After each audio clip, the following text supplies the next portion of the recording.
रही है मानवता आतंकवाद मिटाने को, भारत भी तैयार खड़ा है आतंकी निपटाने को। जब भी बड़ा है पाप धरा पर, हमने ही बोझ उतारा है। हम राम कृष्ण के वंशज हैं, जिसने रावण और कंस को मारा है। आदरणीय सभापति महोदय, निर्णायक मंडल एवं बहादुर साथियों, मैं राइफलमैन मृत्युंजय श्रीवास्तव असम राइफल्स का प्रतिनिधित्व विषय के विपक्ष में करने जा रहा हूं। मानव अधिकार महोदय, इस शब्द को सुनकर मेरे मन के दो बिंदुओं के मध्य एक दृढ़ विरोधाभास उत्पन्न होता है, क्योंकि या तो इस शब्द की महत्ता और प्रासंगिकता का कोई अर्थ नहीं, और यदि अर्थ है तो हम सुरक्षा बल मानव नहीं, अर्थात जिस मानव अधिकारों की वेदी पर आश्रित होकर पत्थरबाज, नक्सलवाद, उग्रवाद और आतंकवाद के मरण व हरण पर यह मानव अधिकार के ठेकेदार भेड़िया विलाप करते हैं, वे अयोध्या, अक्षरधाम, संसद भवन, ताज, कठुआ, गया और पुलवामा जैसे विध्वंसकारी कांडों पर मौन क्यों हो जाते हैं? महोदय, प्रशिक्षण काल से ही हमें एक गोली एक दुश्मन, जिसकी पहल उसकी जीत जैसे प्रेरणादायक पंक्ति स्वरूप गुरु मंत्र दिए जाते हैं, परंतु वास्तविकता तो यह है कि मानव अधिकारों के अनुपालन की जंजीरों में जकड़े हम सुरक्षा बल एक आईडी कई जवान, दुश्मन की पहल सैनिक की शहादत जैसे ज्वलंत उदाहरणों का निर्मम साक्षात्कार करते हैं।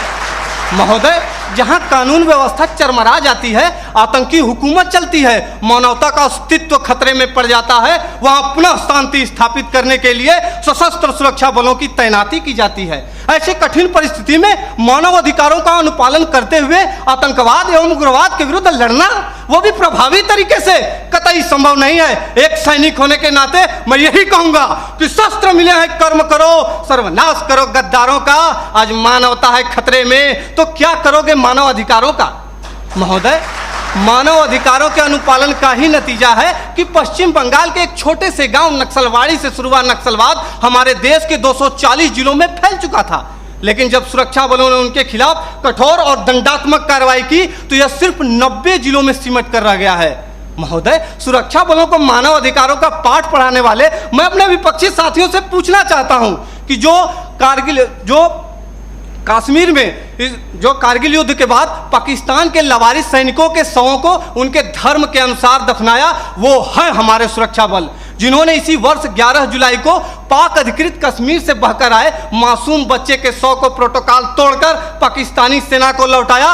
वो है हमारे सुरक्षा बल, जो कश्मीर के स्कूली बच्चों को दुश्मन की गोलियों से बचाने के लिए बुलेट प्रूफ जैकेट बन जाते हैं और अपने परिवार, अपने समाज, अपने देश के प्रति समर्पण का भार लिए हुए भी जो इस देश में शांति और अमन कायम करते हैं, वो है भारतीय सुरक्षा बल। मेरे साथियों, हम सैनिक भी इंसान हैं, हम भी मानव अधिकारों का सम्मान करते हैं, लेकिन राष्ट्र की सुरक्षा के साथ समझौता नहीं कर सकते।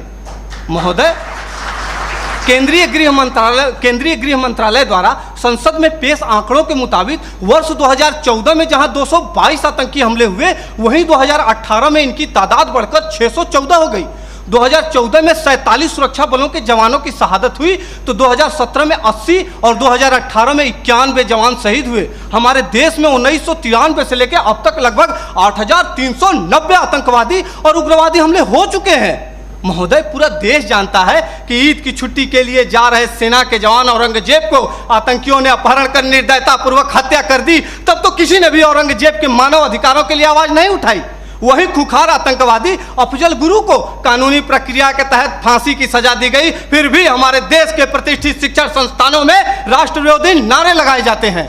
दर्द तो हद से तब गुजर जाता है जब सर्जिकल स्ट्राइक और एयर स्ट्राइक जैसे सफल ऑपरेशनों के लिए हमसे सबूत मांगे जाते हैं। हमारे धार्मिक ग्रंथों में कहा गया है कि सीता हरण किया रावण ने, मानवता को ललकारा था, श्री राम प्रभु ने रावण को लंका में घुसकर मारा था। हम उन्हीं राम के अनुयायी, सम्रानर हार नहीं सकते, जो रच रहे षड्यंत्र उन्हें क्या घुसकर मार नहीं सकते? महोदय, मैं अपने विपक्षी साथियों से पूछना चाहता हूं कि जब आतंकवादी हम पर अंधाधुंध गोलीबारी करें, तो क्या हम सफेद झंडा लेकर मानव अधिकारों का शांति पाठ करें? आतंकियों को पनाह देने वाले स्थानीय लोग हम पर गाली गोली और पत्थर बरसाते रहे और हम उन्हें प्यार बांटते रहे? नहीं महोदय, नहीं। प्यार और सम्मान तो वहां बांटना चाहिए जहां से वापसी की उम्मीद हो।